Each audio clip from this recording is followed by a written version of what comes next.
Iya, salam Nusantara dari Sabang sampai Maroko, dari Miangas sampai Pulau Rote. Mantap iman kita, mantap kasih kita, pengharapan kita tentunya dalam Yesus Kristus menjadi Tuhan dan Juru Selamat kita dan Juru Selamat dunia. Jangan katakan bahwa Yesus bukan Tuhan, jangan katakan pula bahwa Yesus bukan Juru Selamat. Dia adalah Tuhan, dia adalah Juru Selamat.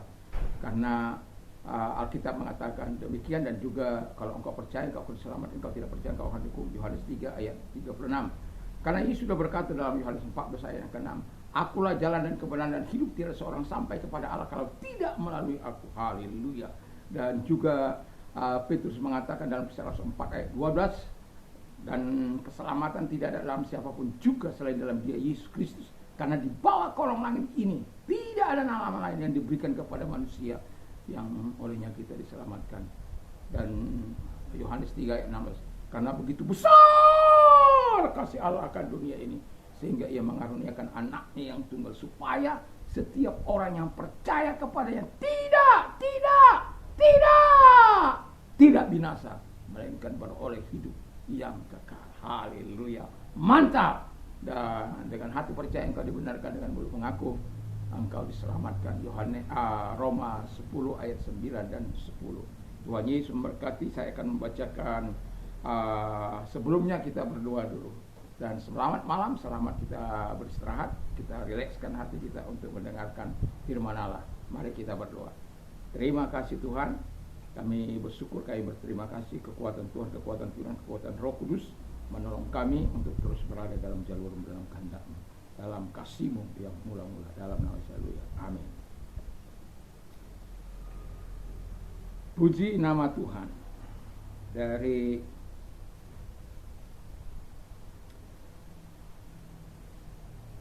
Wahyu 2 ayat 2 sampai dengan 5. Demikian bunyi firman Allah. Aku tahu segala pekerjaanmu, baik jeripayahmu maupun ketekunanmu. Aku tahu bahwa engkau tidak dapat sabar terhadap orang yang jahat, bahwa engkau telah mencobai mereka menyebut dirinya rasul, tapi yang sebenarnya tidak demikian, bahwa engkau telah mendapati mereka pendusta, dan engkau tetap sabar dan menderita oleh karena namaku, dan engkau tidak mengenal lelah. Namun demikian aku mencela engkau, karena engkau telah meninggalkan kasih-Mu yang semula.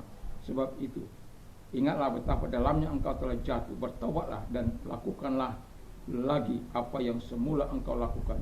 Jika tidak demikian, aku akan datang kepadamu, dan aku akan mengambil kekidianmu dari tempatku, jika engkau tidak bertobat.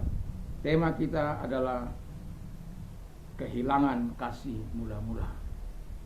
Ini jemaat Efesus kehilangan kasih mula-mula, dan Tuhan ingatkan mereka. Ada pujian bahwa Tuhan tahu perbuatan mereka. Tuhan tahu apa yang diperbuat oleh jemaat Efesus, begitu semangatnya, begitu luar biasanya. Hidup mereka, kerja keras mereka, kesungguhan mereka dalam melawan ajaran-ajaran yang tidak menyenangkan, yang tidak sesuai dengan ajaran firman Allah. Tetapi saya tidak fokus ke situ, saya hanya ingin kepada kasih yang semula. Jadi ada sebuah keluarga ini, di mana keluarga ini memulai sebuah kehidupan keluarga yang baik, ya. Cinta kasih mula-mula mereka begitu luar biasa, sehingga mereka melakukan apapun dalam kesepakatan, dalam kebersamaan.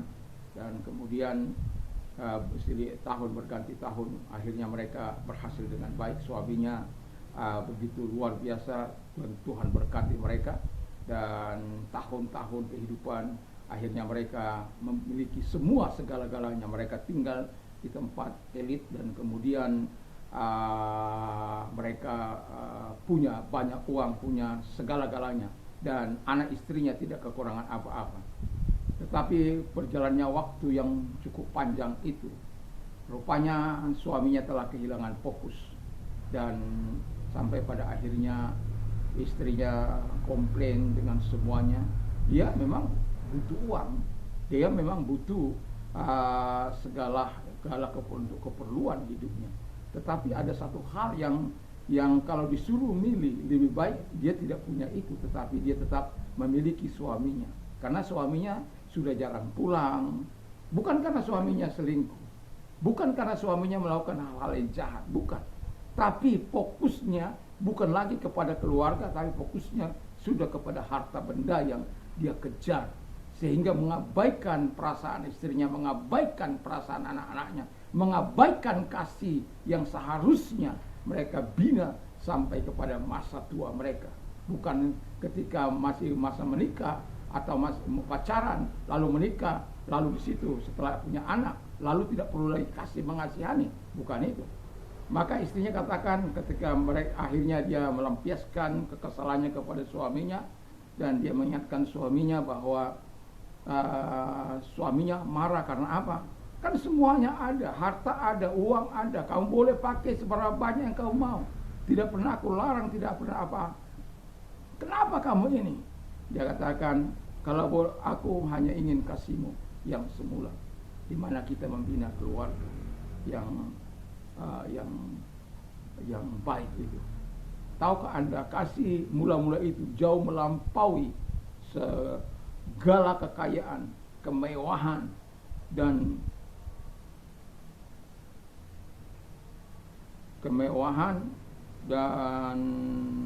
kelimpahan.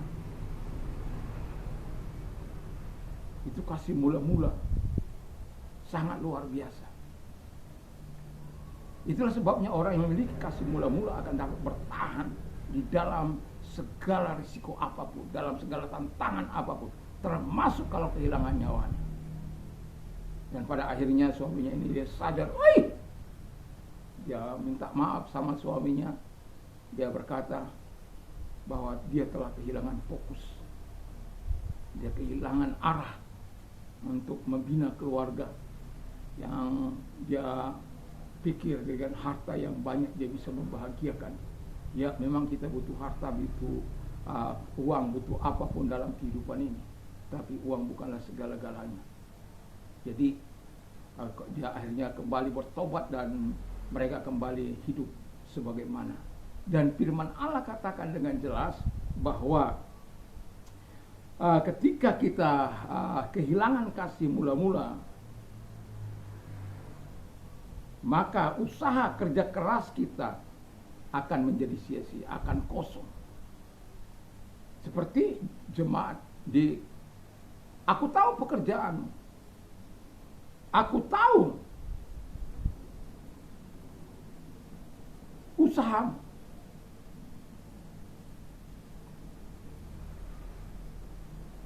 aku tahu ketekunanmu, dan aku tahu. Dan artinya Tuhan mengatakan, aku tahu apapun yang kau kerjakan. Jadi ketika kita kehilangan kasih mula-mula, kita akan usaha kerja keras kita itu tidak akan membawa hal yang baik, tapi justru mengarah kepada kehancuran. Terus kemudian pelayanan tanpa kasih mula-mula adalah sia-sia. Jadi pelayanan yang dilakukan jemaat di Korintus itu dalam melayani, melawan ajaran-ajaran Nikolaus dan lain sebagainya, mereka berani yang mengaku dirinya, coba di ayat yang tetapi ini yang ada padamu, yaitu engkau membenci segala perbuatan pengikut Nikolaus yang kubenci. Jadi di sini kita bisa melihat bahwa di ayat kedua, aku tahu segala pekerjaan baik, jerih payahmu maupun ketekunanmu. Aku tahu bahwa engkau tidak dapat sabar terhadap orang-orang jahat, bahwa engkau telah mencobai mereka menyebut dirinya rasul, tapi yang sebenarnya tidak demikian, bahwa engkau telah mendapati mereka pendusta. Begitu luar biasanya pelayan mereka, begitu luar biasanya pengetahuan mereka, tetapi hanya sekedar pengetahuan, hanya sekedar kerja keras, tetapi tidak lagi disertai kasih mula-mula. Di mana kasih mula-mula itu menggerakkan cinta, menggerakkan hal-hal yang berdasarkan kemurahan, berdasarkan belas kasihan Tuhan. Dan yang ketiga, bertobat dan melakukan lagi apa yang semula lakukan. Jadi saran daripada firman Allah, kalau tidak mau kehilangan kasih mula-mula, ya bertobat dan menyerahkan diri kepada Tuhan, menyerahkan diri kepada pelayanan kembali, cinta kepada Tuhan Yesus Kristus, agar Tuhan melakukan yang terbaik di dalam kehidupan kita. Jangan keraskan hati kita, tapi biarkan kita memberikan yang terbaik dan bertobat kembali kepada kasih mula-mula. Mari kita tunduk kepala dan kita berdoa karena sudah ada suara di sana. Mari dalam nama Yesus segala kebaikan-Mu biarlah dalam hidup kami tidak mau kehilangan kasih mula-mula, tapi mau kami bertobat kalau kami kehilangan kasih mula-mula kami di dalam nama Yesus. Dan kalau engkau sakit dalam nama Yesus, aku perintahkan segala sakit penyakit yang mereka alami dalam nama Yesus keluar, dan oleh biru-biru Yesus kau sembuh. Bagi mereka yang mengalami permasalahan dan engkau angkat tangan, mari kita berdoa. Tuhan, lihat angkat mereka yang sedang mengangkat tangan kepadamu di dalam nama Yesus, dan Tuhan menolong mereka satu demi satu. Dalam nama Yesus kami bersyukur, dan buat pertolonganmu kami berterima kasih, kami bersyukur dalam nama Yesus. Haleluya, amin. Tuhan Yesus memberkati kita. Mantap, mantap, mantap. Jangan lupa berdoa dan juga membaca firman Allah dan bersekutu. Tuhan Yesus memberkati. Amin.